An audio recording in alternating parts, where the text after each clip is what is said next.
perception of it is like it's almost addictive. That Yep. negative self-talk. It's like it took me a week to fucking recognize that I was slipping into that murky water. What is going on, Mood Lifters? Welcome to another episode of the Mood Lifters Show. In this week's call, I sit down with Grant and we talk a lot about mental health and mindset in this call, along with macronutrients and counting calories and the whole shebang of like nutrition priorities pyramid that I created in the past that may benefit you. If you want a deep conversation with tons of information, listen to this one. Let's get it. We are live. What's going on, guys? Welcome to another episode of the Mood Lifters. I hope everyone's doing well today. It's been a very intense week for both Grant and I. Grant, you want to start first or you want me to go first? Or Sure, yeah. Good morning, everybody. Like Tony said, it's been a really difficult week. I will start off with saying that this past week has been like some of my favorite weather that you can find in like Southern California with, nice and cloudy and overcast and just gorgeous. And, we've had some lightning and thunderstorms for the past day or two. And that's the one thing I really freaking hate about California and really anywhere you go is, when you're getting out of the dry season and, clouds start to accumulate and eventually they drop the payload, they drop a couple drops of water on the road. And then all of a sudden everybody cumulatively forgets how to drive.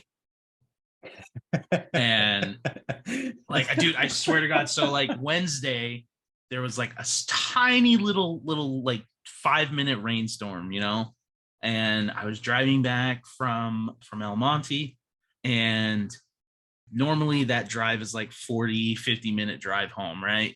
It should be 30 minutes without traffic. That day was an hour and a half. That's when bro. I saw a little strike of lightning and I just shook my head. I'm like, shit, here we go. But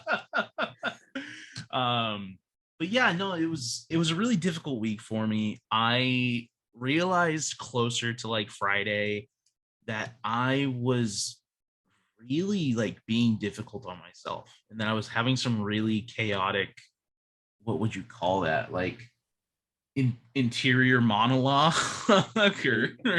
That, or I mean, could you call it rumination? Like ruminating over things, or is that? I don't know if I would call it ruminating. Yeah, it's like a lot of us like it because the thing is like the self-talk that was going in my head wasn't authentic. Okay. I kept dealing with or having these thoughts of like, oh, you don't deserve, like accusations, like you don't deserve to, you don't deserve to have lost 130 pounds. You don't deserve to have your job. You don't deserve to, be comfortable and safe in where you're at as far as like living spaces go. You don't deserve, I'm talking to this really pretty girl right now. You don't deserve to talk to this really pretty girl and stuff like that. It's just like very, very weird for me. And closer to Friday, I finally like recognized it. And then I just kind of like, like in the animes when they have like a really crazy fight and they like look back at the battlefield. I kind of did that for my week. I looked back and I was like, fuck, man, I've been eating like an animal.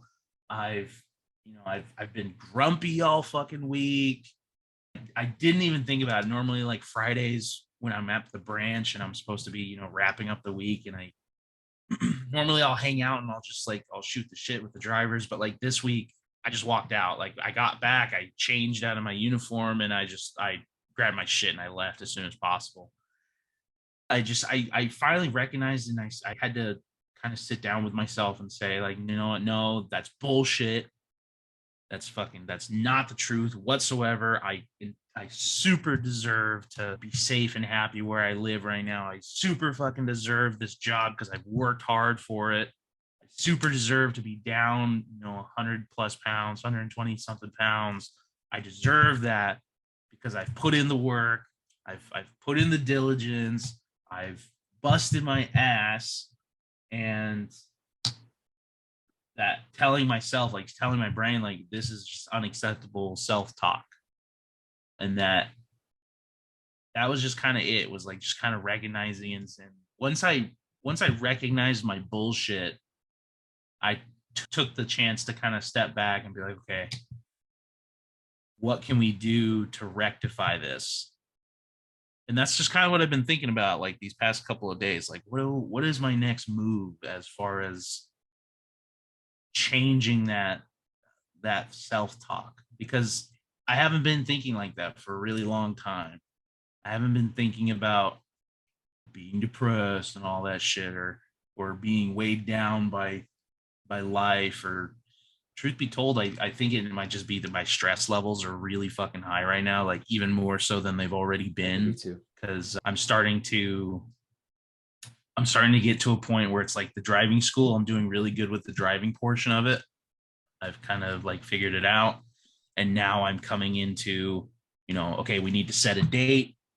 The date is super important because my job expects me to get this licensing. And if I fail it, I'm going to have, it's just going to be more time that they're going to be out. And it's like, I don't really care about all that, but the stress of like having all eyes on me is compounding. Yeah. And I think that might be the biggest reason why I've been like, you don't deserve this. You don't deserve to be in the limelight. And yeah, man, I just had to really get angry with myself a little bit. Dude, when you're saying the positive self-talk, like you're fighting back against that negative talk, I was getting goosebumps. I was getting fired up for you because I'm like, that's the game. That's how we do it. That's how we have to constantly do it. And for some people, it may take some time to get there, but it'll get to a certain point where you have that turning point where you're fighting it back against those negative thoughts. And you're there, bro. I love to see it, man. I love to see it. It fires me up so much. Yeah, I was thinking about that yesterday because that's probably the best word for that was like rumination. Was like that was something I definitely used to do was I would ruminate on it. Mm-hmm. I would just fucking wallow in that self-hate, self-talk, and just, eat my feelings, eat the pain, and go from there. It was really fucking weird, man. It's nice to like be able to recognize and say like, no, fuck you, evil thoughts. Yeah. And like actively fight against it. Cause I know a lot of people, just kind of take it as it is. And it's hard, man. It is hard. It's fucking, you're your own worst enemy in some of the darkest of times. It took a long time for me to kind of grow that personality to fight against it. And a lot of it came with like, I've never really been big on worrying about what other people think of me. So I've kind of always been really good at just not giving a fuck as far as that goes. But I know like a lot of people do worry about how others perceive or think about them. And something my roommate had mentioned, because like I made a comment about it last episode when Chris was worried about exercising out and about, and it was saying,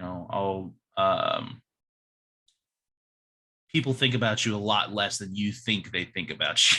Yeah. Everybody's got their own fucking lives to worry about. So like, that's true. So it doesn't even behoove you to think about others thinking about you. So true, bro. So true. Yeah. That was my fucking week, dude.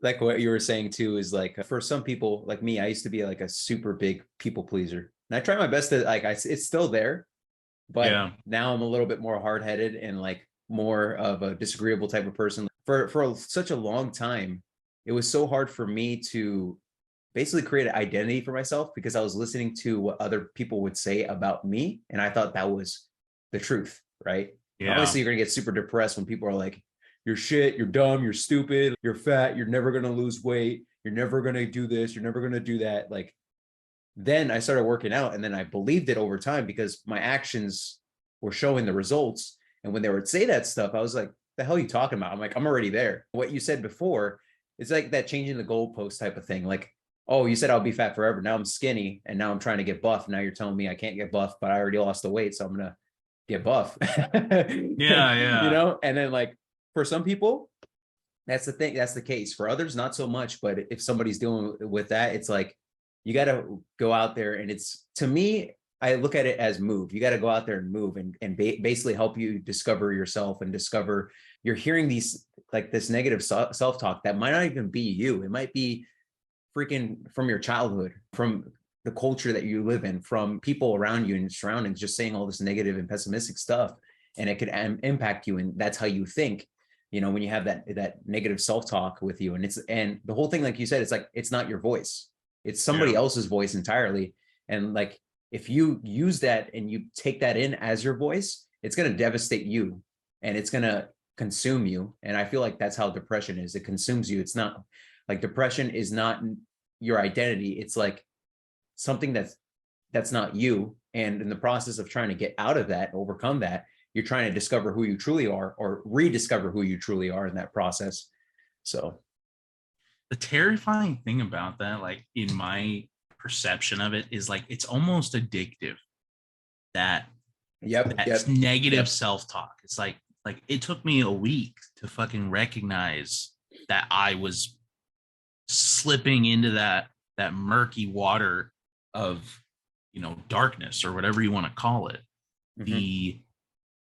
The fact of the matter is, like, you know, peristalsis, the dose is the poison. Yep. And yes, sir. A lot of people don't recognize that they can slip into that fucking that mode or that line of thinking, and it becomes not a comfort but an addiction to it. It's like they can't break away from it. They don't recognize it. They don't care about it. They just let it be the way that it is, and they just let it compound, because it's like a fucking cancer, man. It grows. Yeah. It grows inside you when you ignore it and you just let it do its fucking thing. And in high school, I was a really fucking angry kid. I was dealing with, you know, child abuse at home. The people that were telling you, you know, you were never going to lose the weight. I was going home to that. I was going home to my parents saying that shit, and just dealing with like a lot of frustration at home, and going to school and just being angry at the world. And it took me a long time to kind of recognize that I was always angry. Like, I would get sick from it. I would get overly emotional about stuff. And I came up with this, you know, this concept of realizing that everybody has an emotion jar, you know, and that jar is your jar. Everybody's jar is a different size. Everybody's jar looks a little different for each person. But the thing is that just like any jar, it can only hold so much. You know, you put emotions, you put negative feelings, you try and just you stuff them away instead of dealing with them. And then what happens when you're done with your jar? You put the lid back on, you put it on the shelf, you put it in your pantry, and you walk away from it. The problem is, you can only put so many things in that fucking jar until that lid's either not going to come off, you're going to go put the jar back on the shelf, and it's going to fall over, it's going to spill out everywhere. But a lot of people don't recognize that you don't have to play with the jar. Like, the jar is just like coping, you know, coping and just letting it happen. Whereas you can just recognize whatever that emotion is or that thought is, you know, like me, and say, like, recognize, like, oh, I don't deserve the job. I don't deserve the money. I don't deserve the health. That was the craziest one for me, was like, why the fuck would I think that I don't deserve to live a happy, healthy life? Yeah. And having to be like, you know what? Fuck you, brain. You don't get to tell me that shit.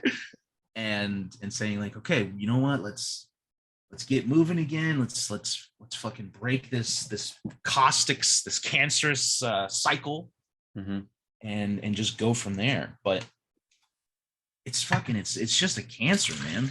Yeah. And it eats a wedge. Yeah, that, and then, like I say, it can make us very nihilistic, and even like it's some sort of masochism in itself. And it's like, you know what I'm saying? Like, some Yeah. people allow, yeah, like you were saying, like anxiety and depression, some people will like, it consumes them. And I was always the type of person, I understand the whole entire thing of like the need for validation, like, oh, I'm dealing with all this shit, like validate what I'm talking about, my experience. I think that's a very human thing. But then I'm also in the whole entire like future tense type of person. And I'm this type of person because of how I grew up, where it's like, you're telling me you're experiencing all this stuff and you have some things that you're doing to help it to some extent, but you're still like, it's still making me feel like crap. What else can you do about it, right? There's a future tense aspect of it. What can you do? There's a few other things that you can do to add on top of that. Let's say you're, for example, you're doing therapy, and let's say you take medication. That's fine. Let's say it's helping, but you want to get more and you want to maximize that help. You know, that basically the mental health improvements. I mean, you got physical activity, you got better eating, you got, you know, there's just assortment of things that you can do. It could be meditation. You know, meditation is not my thing, but it could be meditation for somebody. And adding those is more like you have that, I don't want to say passive, because not necessarily a passive approach where, you know, you're taking medication and you're going to therapy, but then you also have that proactive approach where you're like, all right, I'm going to go out and get that physical activity and it's going to help me lift my mood essentially. And I kind of resonate with this side a lot because that's what the path that I went on. And it's okay to, you know, vent your frustration and vent your experiences and be validated for that. That's that, like I said, that's a human thing, but let's take it up a notch. Let's take it to the next level. Let's help you get the life that you deserve. Like I said, the depression is not your voice. It's, you know, a culmination of other negative self-talk. It could be even decades of people just shitting on you, right? And you're just bottling all that in. And yeah, man, it's like your id. Yep. The id. Fucking id, man. It's Yeah, heavy, man. It's heavy. It is. It is. And it's not there's no easy solution with it, man. It's different for everybody. Yeah. Chemical imbalances are a real bitch. Mm-hmm. And that's the most frustrating part about it. I would think for like therapists and doctors is like not everybody's just a cookie cut piece. Everyone's got a different puzzle piece that they need to make it a little bit better, because it's like nothing's gonna fix you. Nothing's gonna fix you. Nothing's gonna, you know, you're not gonna wake up tomorrow and be like Dr. Manhattan and start floating around and being immortal and shit. So just like blasting people. Oops. Oh shit. Do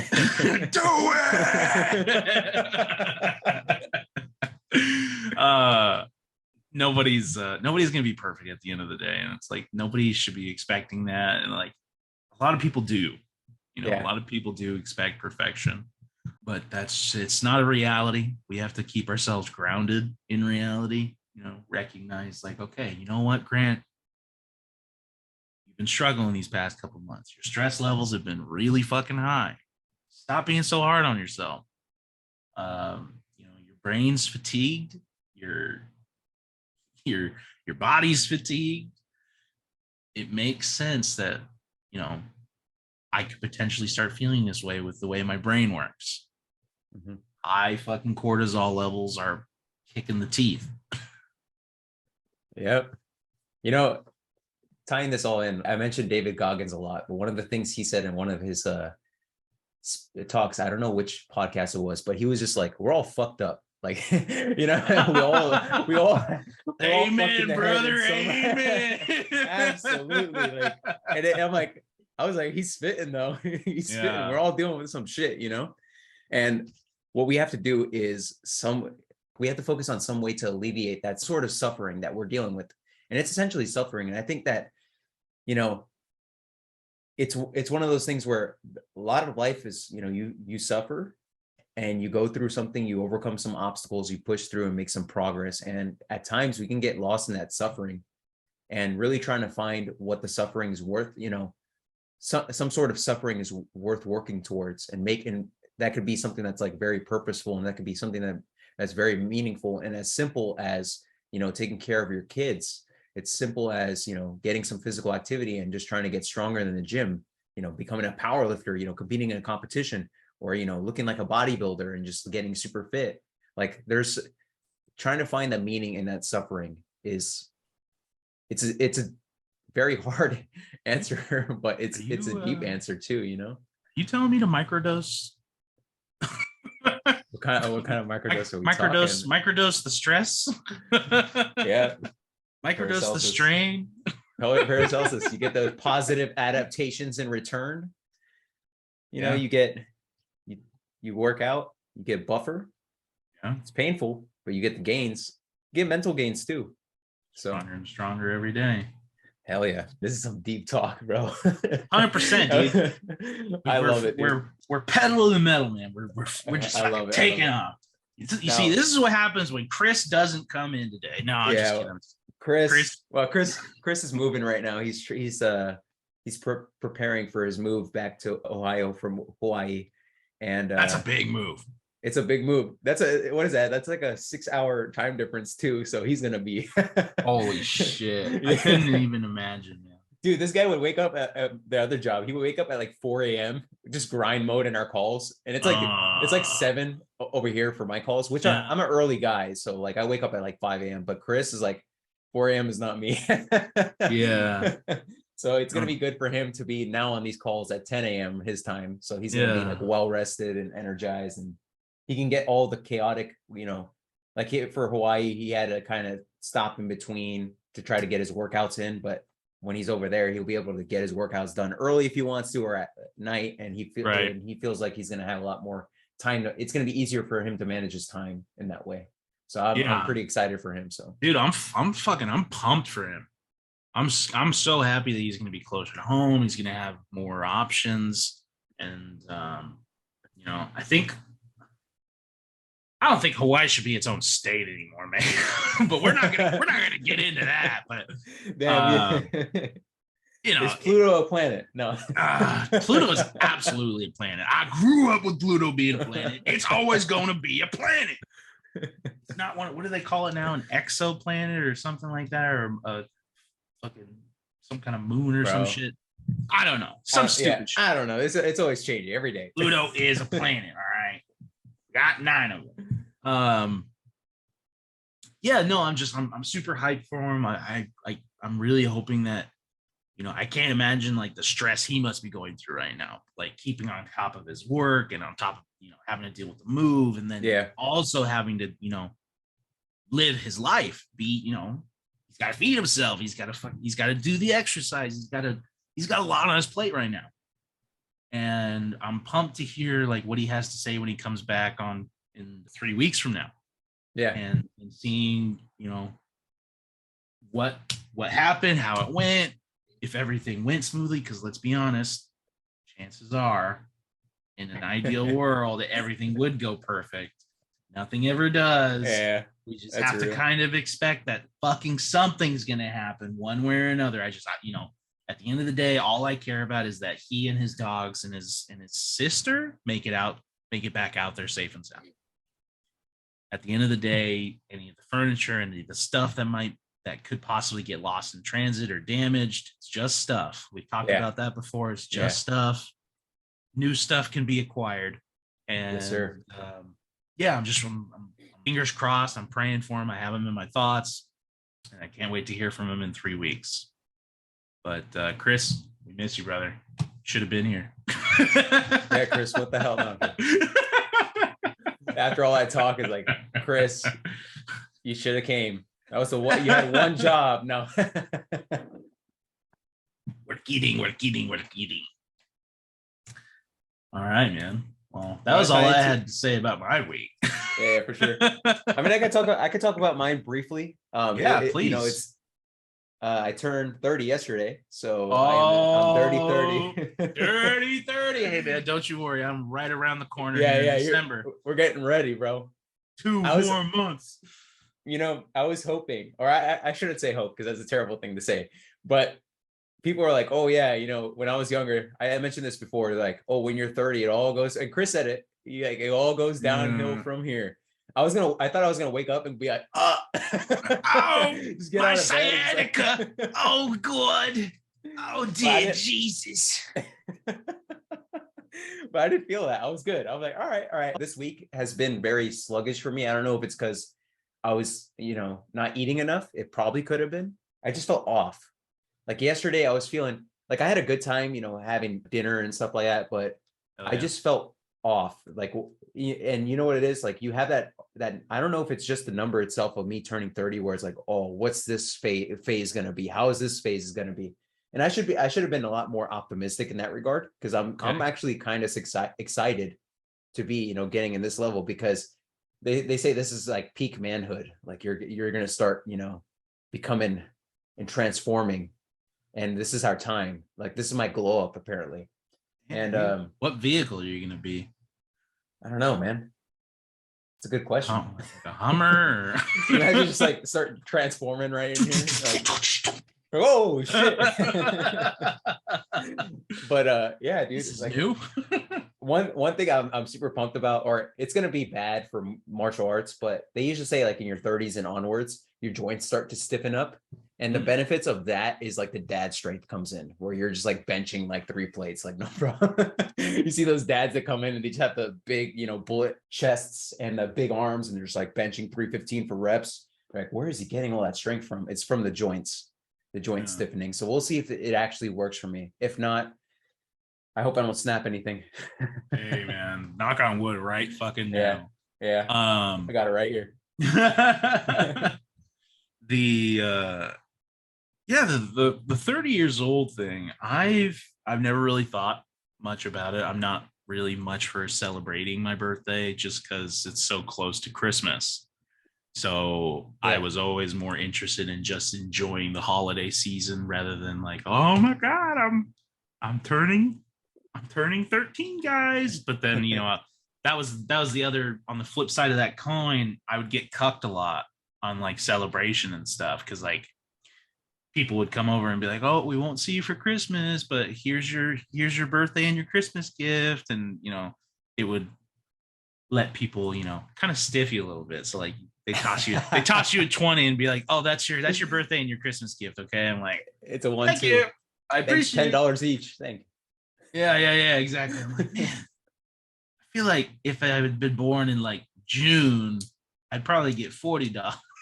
But it's not here nor there. But yeah, I was never really big on celebrating my birthday. So, probably just go out with my roommates, or I don't know. We'll see. We'll see. Yeah, for sure. Keep it open. But I've never really worried about like age or the number. So like, okay, yeah, it's just Yeah. when people ask me, I just know to say 30 instead of 29. The big 30. It's kind of similar to like, when you go to write a check after the new year and you still write fucking 21. You're like, fuck, it's 22. Shit. And you have to scratch it out and write it in new. And it's like, you don't even think about it, man. Yeah, it just becomes like a new thing that you have to teach yourself to remember every single year. And yeah. But, oh, go ahead. What were you gonna say? no, that was all I had to say on that. All right, for sure. Since I was born and raised, I'm 100% Albanian. Born and raised. Our culture is like. Did you say ew? Huh? What? I was gonna be like, damn, bro. We're gonna be Balkan slander. I talk about this a lot with my buddies on Discord sometimes. The Balkan slander. It's the greatest thing ever. It's so funny. But anyway, they're like on me now. They're like, now you're 30, you got to get married. I'm like, bro, chill. Like I got to get my shit together first before I get married, and I'm probably gonna get married late. Yeah. I don't think that's a whole process in its own. But all right. I'm just like, yeah, let me chill, please. Like I'm doing everything I possibly can so far, with all the stuff that's going on. I got the business, I got my job, I got this, we all got 500 things that we have to deal with. And it's like, when you have that tension, it's like, bro, chill. Like I'm doing it. And then like my old school uncles are like involved, and they're like, I'm going to find you a wife. I'm like, please don't, bro. That's so embarrassing. That's just Albanian culture, man. It is. It's very entertaining though. It's funny, but it's also kind of like, I don't think people like, that's how people have conversations, Yeah, if I want to have a conversation, I'm going to go talk to the person rather than you being the middleman. I'm 5 feet away. Don't talk to him. It's like, listen. Single. He's single. It's like, come on, dude. And that's probably why I'm kind of like feeling odd about 30. That mainly from what I'm thinking about. Anyway, we want to talk about macros. Yes, please. Absolutely. Right, so lighten it up a little bit. It's California cold here because it's like 60 degrees, right? This is California cold for us. I'm sure Fucking people watching this right beautiful. now, I know it's incredible. I love it. I'm wearing this little tank thing. So if like this conversation gets very steamy and my nipples start popping out, I'm sorry. I don't know if that's like that's R-rated. I don't know. Damn, But just because we're anyway, talking about macro. yeah. Oh man, it fires me up. No. What I'm gonna do first though is I'm gonna share my screen. I have this. Let's see where the right browser is. Let me move it. So I'm gonna show you this thing I created. It's very simple. This is like a low income graphic I created like a year or so ago. But this is what I call like the nutritional priorities pyramid. And it's basically based on the priority of importance. So Okay. you'll see here like adherence, lifestyle choices is the most important thing. If adherence falters, everything else falls apart. Calories, we talk about calories, you know, you hear the whole calories in versus calories out, but we'll explain that further instead of that being that simple, you know. My most hated phrase, man. But that will also include the macronutrients. Then it will go up to micronutrients, where are the vitamins, minerals, etc. And then nutrient timing is like the number of meals, when you should eat your meals, things like that. And then finally supplementation. And we'll break it down to kind of simplify it. The most of the meat is going to come from the adherence and calories, just because there's so much to talk about there. So that's why I just wanted to add a graphic so it can kind of get that visual, because I think it's so important. And number one, like I said, is adherence. The best diet is the one that works best for you. If your diet, let's say, for example, the macronutrients are bad, let's say you're having too low protein, you know, not enough carbs or things like that, your program might falter. You might end up, you know, overeating because you're just restricting yourself from calories. Or it could be like if you're calorie counting, for example, your calories are too low, you'll end up, you know, eventually giving into your diet because it's not sustainable. Even micronutrients too, if you're not getting the right amount of vitamins and minerals in, your diet will suffer, right? You're not going to be able to recover as properly. You might get sick more frequently and things like that. So the adherence portion of it kind of carries everything, you know? Yeah. So it's the foundation.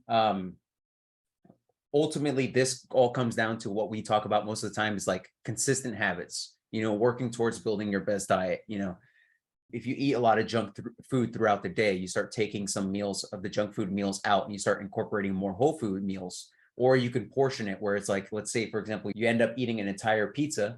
You can cut that pizza in half and then add some, you know, fruits and vegetables to it to add some little healthiness to it, and then branch out over time and just make adjustments like that.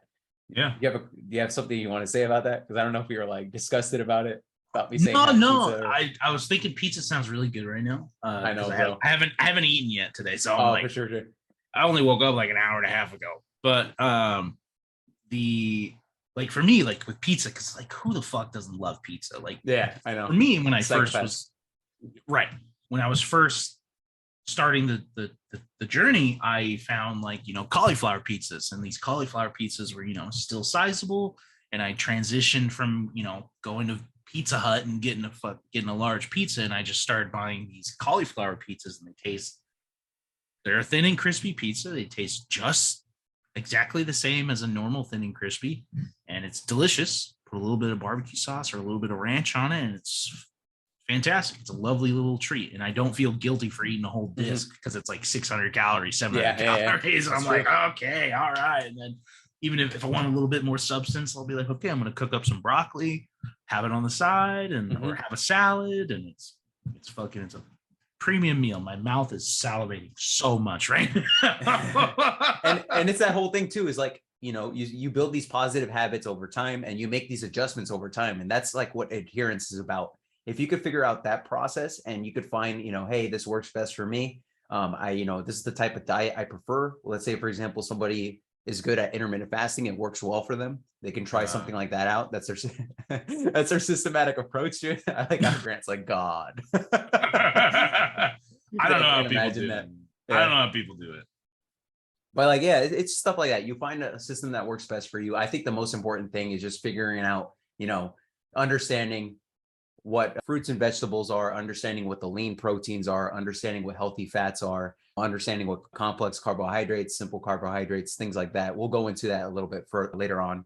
But that's ultimately like adherence, just finding what works best for you, even if it's working towards it. And then what we can do further is get into the calories and macronutrients.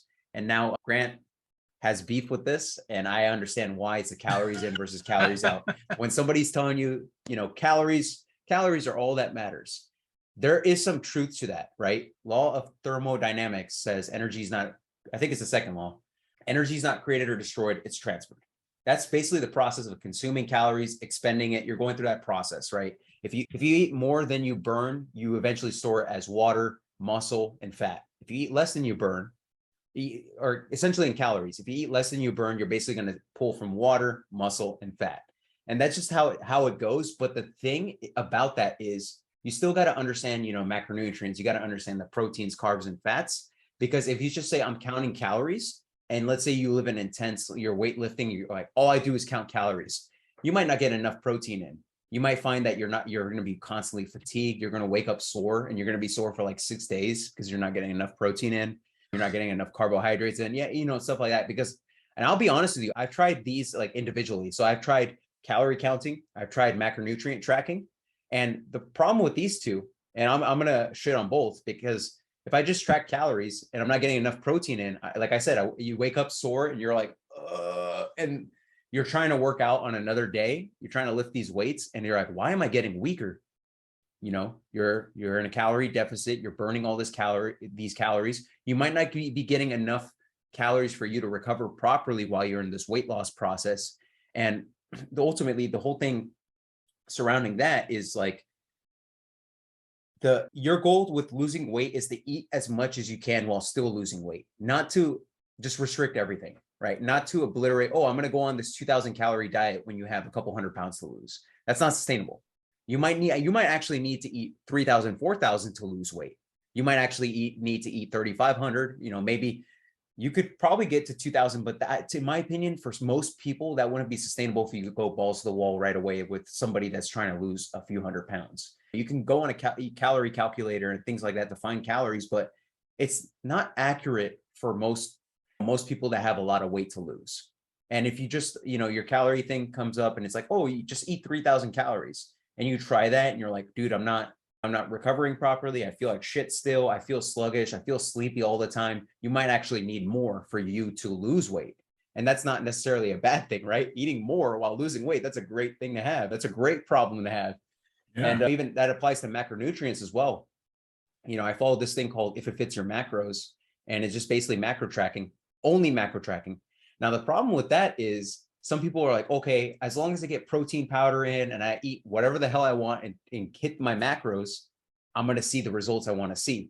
But then you got to take into consideration, what about your fiber? What about your vitamins? What about your minerals? If you're just constantly neglecting that, you're not going to recover as properly, and your diet's going to be shit. You might feel like the macro, tracking is not working for you, and you're getting weaker. That's when you just throw the whole GNC at your kitchen. supplementation. Yeah, just like, you're like popping, supplements and stuff. And supplements is like the last line. That's like the last thing that should be on your mind. And like, even that is tricky, and it's unsustainable. And, with that, if you're going through this priorities pyramid, I do say it's good to find some sort of like ballpark or sweet spot for your calories. If you have to do a calorie calculator to track that. And this might sound contradictory to what I just previously said, but let's say, for example, you're curious about how many calories you need, and you use some sort of calorie tracker online. It tells you this many calories. You can go above that and test it and see for like 2 weeks what's happening to my body. Am I losing weight? Am I, do I feel energized? Am I still able to sleep properly? Am I getting ravenously hungry? Like, these are all things that we should look at when we're in this process of losing weight. And if we're just tracking calories, that's a good, starting point, but to adjust and see based on how we feel. So let's say, for example, they say your calorie tracker says 3,000 calories, and you do that and you're not sleeping well, you're not recovering well, things like that. You might need to up it to 3,500 and then assess from there. And then if you're losing weight, okay, that's a good ballpark to have. Now we can dive in deeper with the macros and all that stuff. But I say, like, calories is like, you have adherence and then the calories. And even if you're not directly calorie tracking and you're just macronutrient tracking, you're technically still tracking calories to an extent, because each gram of the macros, proteins, carbs, and fats contains calories. And I'll go into that in more detail as well. But So yeah, those two levels kind of just bleed into themselves pretty much. in an ideal world. Pretty much, yeah, exactly. In an ideal world, it all blends together. But ultimately, nutrition is complex. But as long as we can kind of simplify it to an extent and make adjustments, they keep that flexibility piece. I think that it would be easier to adhere to. And understanding that when you see that calorie number, 3,000 calories, that's not like a rigid thing, right? You Mm. might, on some days you might eat a lot more. Some days you might eat a lot less. Some days, like I was telling you, you might not recover properly. You might need to eat more and like eat more on some days and then eat less on other days to see the progress. And it's very complex. But once you test it out and you're assessing every couple of weeks, you start to find that sweet spot, right? Where you start to see the magic happening and you're like, oh, I feel like I can sustain this. I feel like I'm recovering properly. I'm sleeping well, but I'm still losing weight. That's an awesome thing to have. And once you find that, like, you just constantly just you just assess through time, and then you'll find a spot where you lose all this weight and you just have this sweet spot of where you maintaining, and you're like, okay, my macros are like right around here, my calories are right around here, and you could just stick with that every single day and you'll be chilling, right? Yeah. So yeah, going through that process, like you have your calories, and then the next step, we go into macronutrients. And now with the macronutrients, you have your proteins, carbs, and fats, guys. I'm going to try to simplify it for you because this is where it gets, the macronutrients, like you could talk about this stuff all day. It can be very confusing to some, but I'm going to simplify each and every macronutrient for you guys. So with macronutrients are essentially the large nutrients, fats, carbs, and proteins, right? The foods that you eat consist of all these. And going into this, macros contain the calories, like I mentioned. So 1 gram of protein equates to around maybe 3 to 4 calories. There's this thermogenic effect of protein that burns a little bit more. But you could say on average, it's about 4 calories per gram of protein. Then you have carbohydrates. 1 gram of carbohydrates is 4 calories as well. Then you have fats. Fats are the most energy dense. So 1 gram of fats equals 9 calories. And going into that, like I said, if you macro track, you're essentially tracking your calories. What you can do is, and I'll show you guys something that you could use. It's similar to a calorie tracker. And like I was just bashing on if it fits your macros, but they have a great calculator that you can use for free. You can also find another macro calculator online. But yeah, if it fits your macros, basically you go through this, and I kind of filled it out. I'm a dude, 30 years old. I'm 5'10". I'm a short guy. And it's not really short, guys. If you feel bad about it, it's okay. If you're 5'10", No shame, King. I love you. No shame. No shame, no shame. But yeah, it's like, all right, 186. I'm probably around 185. Goal weight, blah, blah, blah. Body fat, I don't know. I think it's around 12%, I'm assuming. But yeah, it's an active lifestyle, weightlifting frequency, cardio. Like I work out like crazy. My calories and macronutrients are going to probably be high because of this calculator. And then you just go through this process. They're going to ask you for your email. You can, if you want to go through this calculator, they'll send you the information, or you can use another calculator. But there are a lot of calculators online you can use. I think this one's the most convenient for macro tracking. And like I said, when you're tracking macros, you're essentially covering the calories as well. So if you want to use macros instead as a starting point, you can. Now, going into this, one thing is some people might not want to track calories or might not want to track macros. What I say in that regard is portion control methods. You can use your hands, right? You have 1 palm is protein, cupped handful is carbs, thumb is fats, and then a fist is like fruits and veggies. They're still technically carbohydrates. I like how Grant's doing the hand gestures. He's like, yes, the fist. But essentially when you're doing that, like 1 palm, this is 1 serving of protein. If it's a lean protein like chicken, steak, whatever, what you're going to find is it's around, based on your palm size, is around 20 to 30 grams of protein. Obviously, if you're going, let's say you have some beans or something like that as your source of protein instead, it's going to be a little bit less than that in serving size because it's not as protein dense as chicken would be or any type of beef would be, and even fish, right? But if you track it like that, I say about on average 1 to 2 servings of that per meal is a good ballpark. If you're a little bit bigger, you can do like 2 to 3, 3 to 4. You just assess it from there. You just test it out and see what works best for you. And then, like I said, cupped handfuls carbohydrates, that could be around, I want to say 20 to 35 grams of carbs. And that could be your potatoes, rice, things like that. And then you have the fat, 1 thumb serving of fats. Now, this is the most energy dense, so it varies a lot. If you're having almonds, it could be, I don't know, it could be probably around, 9 grams of fat. But if you're having things like peanut butter and stuff, it can go up to 20 plus. It just depends because it is energy dense. You want to go light with it. I usually say about 1 to 2 servings per meal. And the same goes with carbs too. You can do that. And then with your veggies too, about 1 to 2 servings per meal. You can include a fruit every once in a while, things like that. And if you focus on those whole foods, you're also going to cover the gaps of micronutrients, your vitamins, your minerals, your fiber. You know, you probably heard the saying of like 5 a day. Back in the day in the 90s, like 5 a day, that song. That's like a good average spot to get the right amount of basically fruits and veggies in, to get your fiber, to get your vitamins, to get your minerals. And in doing that, one good thing you should do in that regard is to have like a plethora of just a diverse amount of fruits and vegetables. You know, you have your broccoli, asparagus, you know, apples, bananas, you know, whatever you like, watermelon. I don't know. Okay. All right. Calm down. But like, yeah, that will also cover the micronutrient, you know, stuff in there. And if you guys want me to explain this further on like another video and things like that, I can. I know this, I'm throwing a ton at you right now, and we're trying to simplify it as best as possible, but I'm sure there's going to be some pretty good questions out there. But if you focus on that, where you basically have your portion control methods and things like that, you can assess from there and be like, okay, is this working for me? Am I losing weight? Great. I'm going to keep going with the same amount of food I'm eating. And then let's say after a couple of weeks, it starts to slow down. What you can do is, okay, you know what? I'm going to take a half of a carb serving out of one of the meals and then assess. Oh, I'm losing weight. I'm going to keep it. You know, I'm going to keep doing it. And then let's say, for example, you start to slow down again. All right, I'm going to take another one. Losing weight. Okay, it's working. When you do it like that, it's a game of patience. It really is. Like weight loss is a game of patience, because you might not think that you might think it's not working, but it's not. To you, it's not working, but your body's responding to it, and your body will take weeks to respond to it. But so give yourself time when you make these adjustments to see how you're feeling. Are you still, you know, working out? Are you still like energized to work out? Are you sluggish? Are you not sleeping well? Like, you make adjustments based off of that.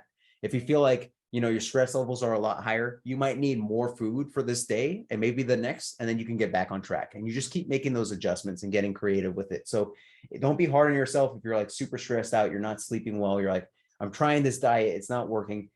You might want to bring back a little bit more calories for the time being until you get comfortable with it, and then go about and repeat that process. And it's just like, it's a constant ongoing thing. But once you get that groove, that's where the magic happens. And essentially, you know, in this regard, we've covered the calories, macronutrients, micronutrients, and a little bit of meal adjustments. You can also include the next step, where it's like meal timing and things like that. This will include number of meals per day you should have. I usually say on average around 4 to 6 meals per day. That's a good ballpark for adherence purposes. Some people might find it easier to stick with less. That's okay. Some people might need more. That's okay, as long as it doesn't stress you out. I get stressed at 6 meals a day. I prefer 4 meals a day, so I keep it like that. My 4 meals a day do vary from time to time. So what I'll do is like, I'll have 2 light meals, and then I'll have 2 big meals. My big meals come at lunch and dinner. I find it easy for me to stick to my diet this way. If I don't, I start to notice how my diet suffers, in that I feel sometimes if I'm not doing this, I get ravenously hungry at night. And it's like one of those where I have these very bad cravings of like junk food and stuff. And if it's in the house, I'll give into it. But in following this process now, I don't have any problem with that. And it's different for everybody. So making that adjustments and seeing what works best for you is what I recommend. Now, you got to also understand too, if you want to enhance performance when it comes to weight loss, for example, this is going to sound like, for some people, this won't matter right now, but it may down the line.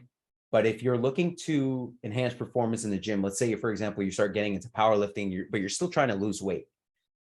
It's important to have like some sort of pre-workout meal that contains like a well-rounded, you know, proteins and carbs, and keep the fats low. The reason why I say keep the fats low is it allows the carbs to be used as a form of energy a lot quicker. When you combine it with fats, it slows it down, that process.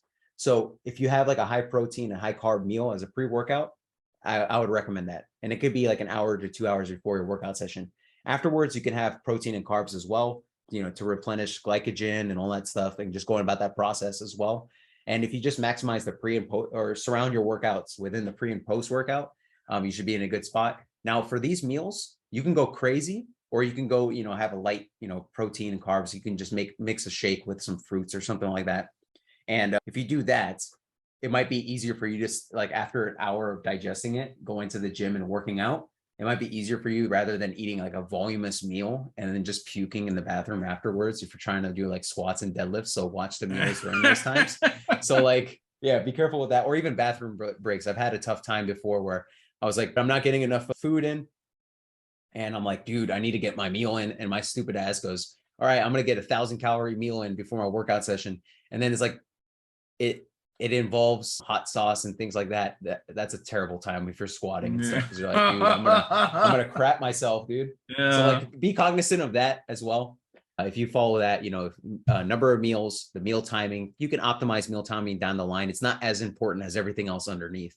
And then lastly, supplements. And guys, when I say supplements are more so to fill in the gaps of any type of like performance things that you're not getting in. Let's say, for example, even if you're getting enough food in your body, let's say it's like a medical thing where you're not able to get enough iron in. Let's say you're eating a lot of iron, but your body's not absorbing it properly.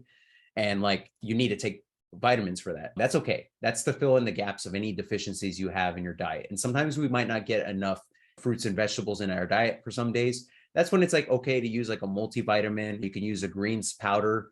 And if you want to incorporate that in addition to what you're eating, that's great. Like, do your thing. It just depends on, how much disposable income you have. And with supplements, like I said, they fill in the gaps. There are some supplements, like what I call lifestyle supplements, are the multivitamins, the greens, fish oil. I think it's important to get fish oil. So that's like, in my opinion, that's like the number one recommendation I would give you. And this is from somebody who has supplements, where pre-workout and sleep supplement, selfless plug there. But I think the most important are the lifestyle ones, where it's like the vitamins, minerals, fish oils, and things like that. Then you can go into the performance stuff or the lifestyle stuff. So performance could be like pre-workouts. You can consider whey protein a performance one as well, creatine, just things like that. That's good for exercise performance. That's good for recovery. And then you also have like lifestyle, where it's like, these are for you, right? These are things that you like to take. Like, let's say, for example, I have my sleep supplement here. That's like a lifestyle supplement. It's like, I'm going to have a day where, oh man, tomorrow morning I got to wake up early. I'm going to take a sleep supplement to help a little bit with that, right? Or, oh yeah, I got to get ahead of this big day that I got tomorrow. I want to be able to be energized and refresh. That sleep supplement comes in, and that's more of a lifestyle thing. And that's like, ultimately supplements are optional, but the lifestyle ones are the most important. Performance are second most important. And then the foundational stuff, like the vitamins and minerals, are the most important. Performance is the second most important. Lifestyle is the least most important. But if you just follow that with supplements, you should be in a good spot as well. Yeah. Now, with that, I know that I kind of ran through this. Do you have any questions about anything, Grant? No, I think you did a great job. Something I kind of thought about while we were talking about figuring out what works for you is like, you just have to ask yourself questions as you go along. Is like, am I sated? Am I exhausted? Am I, do I have headaches? There's a plethora of questions that you can really ask yourself. And some of them pop up when it's like, when I first started was like, how am I feeling? Yeah. am I grumpy because I'm not eating, I'm not going to fucking Carl's Jr. and having a burger.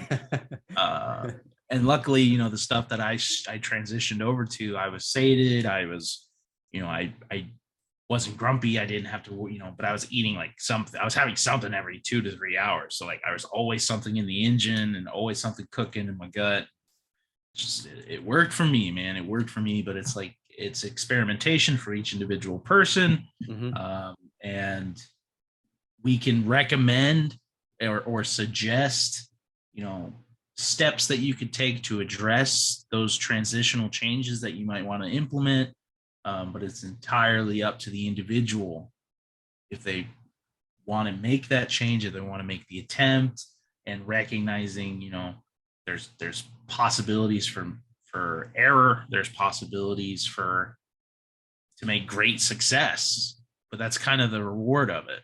Mm-hmm. It's not like you're not rolling the dice. When you get to be like as big as I was rolling the dice every day with my life. And now I'm just rolling the dice on how I'm feeling with when I go to somewhere new and I give it a shot. Like, on Friday, I went to this interesting like Mexican restaurant called Mexihanas in Long Beach.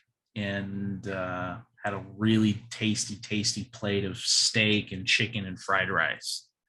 And it was so fucking good, Tony. Oh my God. Oh man. But when I was going to walk out, I saw that they had flan. Delicious Hispanic custardy treat. And like I love fucking flan.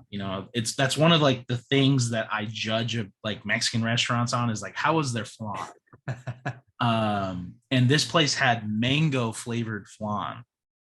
And I was like, okay, I'm gonna have to try that. But I was worried, like when I went to go eat it, because like now that I've cut a lot of sugar out of my diet, I have like a sensitivity to it. Mm-hmm. And so if I have like more than 30 grams of sugar in a sitting, I start to get sick. And I was like, I'm looking at the little cup that they gave me. I'm like, this doesn't have how much sugar it has on it. All right, let's roll the dice. And luckily I didn't end up getting sick from it, but it was really tasty. And I was pleasantly surprised. I'd never tried anything like that. But it was a fucking huge meal, man. Oh my God. So much food. I bet. My stomach is fucking screaming right now talking about it. It's like, more. I want that now. Give me more. But yeah, it's experimentation. It's figuring out what works for you. And at the end of the day, there's always something we could change to do a little bit better. Mm-hmm. Nobody's gonna point their finger at you and be like, you can do better, you should do better. It's entirely your choice. It's your life. We encourage people to exercise to improve their mental health. Everything we talk about is our trials and tribulations, and hoping that it encourages folk who might be suffering from similar things to make that change, to say, you know what, I'm in that same vein. I want to take the leap. And we here at the Mood Lifters, we want to encourage people. We want to see those people who are reaching out and be like, Grant and Tony and Chris, I'm struggling with this. Like, what would you suggest I try to try and counteract whatever the problem is? And at the end of the day, I trust Tony a hell of a lot more with the stuff. Yeah, you guys are gonna learn. You guys are gonna learn a lot along the way that I don't even think about. And you guys have asked some pretty damn good questions to me, and I kind of, it's like a blast from the past sometimes, where I'm like, holy shit, this is the same issue that I struggled with when I started my journey, and I completely forgot about it. So you guys ask some great questions, and you guys have some great insights as well. But ultimately, we're all gonna learn together. And like exactly what you said is like, having people come up to us and asking these questions, it's going to be individual and different to everybody. But if you just tell me your circumstances, let's say, for example, you're like, oh, I work out 3 times a week. I'm dealing with this, I'm dealing with that. It's like, we can provide you with some sort of solution that may help you on your journey. You may even find that when implementing this solution, you're like, oh, I have a better solution after, analyzing this. I have a newfound way of doing it. Let us know, because that'll allow us to provide more value to the group itself. And if you could just constantly do this, we'll provide this like incredible experience, and this, I guess you could say a font of knowledge in this, like jam-packed on the internet, and like, that's it entirely. It's like this whole, I think people will find the most value asking questions, instead of us just being like, all right, I can give you like all types of scientific research and stuff that says, oh, this works, but that's just like a starting point. You need to discover what works even better based off of that for yourself, and your circumstances are going to be completely different than mine. But if we're able to help you out with that and provide you some sort of information and our own perspectives and insight, you can take those pieces and make it your own, basically. And that's what I'm here for. That's what we're here for, Hell yeah. Mic drop. Boom. No. But overall, good talk. Grant, do you have any other questions that you want to talk about? Or yeah, dude, what's for breakfast? Jeez. I gotta get my workout in before I eat. So right on, brother. No, I think we had a great call. Like I said awesome before, call. Chris, we miss you. Looking forward to seeing how the move wrapped up. And thank you, Tony, for putting that presentation together. like a half-ass one. I'm sorry, guys. No, dude, it's great. It's simple. It's, it's foundational. Yeah. For peoples who are coming in who are used to, I mean, let's be honest. Did you pay that much attention in health class in middle school? Nah. Right, exactly. So like a lot of folk don't recognize like the significance of like what is a calorie, what is a protein, what is a carbohydrate. A lot of people don't even think about, on a day-to-day basis just how little fiber they're actually getting. You start your day and you have, if I go and I eat eggs and some white toast with butter, how much fiber have I had? Like almost zero. That's true. You have to start implementing, broccoli and asparagus and cauliflower and these high fiber vegetables and stuff. Like me, one of my favorite things is like, my bread that I buy personally is Dave's Killer Bread, and it's the 21 grain, and each slice, just in one slice, has like 6-7 grams of fiber in it. And so like I don't feel as guilty for having a sandwich because I know like, okay, my sandwich is fiber packed. I got turkey, I've got some cheese, I got some mustard. I'm like, oh, it's a good fucking sandwich, man. And god damn it, I'm hungry. That's some good ass bread, bro. I gotta get my workout in, and then I can go feast. Emperor's New Groove Pacha. Oh yes, the meme. We'll throw that meme on there in this video. Yeah. I'm about to share screen and look for it. I'm not gonna do the Google search right now, but yeah, dude. What I was gonna say was, what I should do is create like a nutrition for mental health masterclass of the sort, where it's like a PowerPoint presentation. Guys, I'm your teacher today. I'm Professor Tony, and I'm here to help you out with your nutrition stuff. If I organize that will probably help a lot of people, and in making it more organized than what we just talked about, and just into like some PowerPoint presentation where you can kind of go about it. I don't know. I'm just brainstorming right now, but I think it would provide a lot of value to people. So yeah, I mean, down the line, we could absolutely, figure something out like that and go from there. I think people are going to have more and more questions. And like at the end of the day, we're just going to have to build our own little library of Alexandria to be open to all these folk. And the Live Reforged YouTube channel is going to be, our own little video version of our library of Alexandria. And our Facebook group is more face-to-face, face-to-face without faces, where it's like you can come to ask us questions and stuff, and we can try and address questions and go from there, and maybe even get inspiration if somebody reaches out tomorrow and be like, can you talk a little bit about how fats work in the body? And like, absolutely. This, next week we're going to talk about fats. Yeah. and how fucking tasty they are. the tastiest macronutrient ever, and the most accursed. And the differences between saturated and unsaturated, monosaturated, polysaturated. Yeah, we can go hard on those. Like, yes, sir. And lean proteins, simple carbohydrates, and complex carbohydrates. The list goes on. Like, what happens to carbohydrates in my blood and stuff like that. And like, that's the thing, is like the human body is a fucking miracle in itself. It is got a lot of shit going on. And at the end of the day, we got to fuel that complex machine, and we just got to figure it out. Oh yeah. Everybody's different, and most people need the same kind of fuel, and other people just need different kinds of fuel. Some people can't eat my bread. Yeah, I know. Yeah, it's like, and it's like, I pity them, but I hope they find a different alternative that satisfies them and fuels their body. But yeah, man, that's all I got for today. Sweet. Same here. You want to close it? Absolutely, man. We appreciate everybody coming in today and taking a glance. We appreciate you for attending. We appreciate you for paying attention. We here at the Mood Lifters, we got one last question for you. Have you lifted your mood today?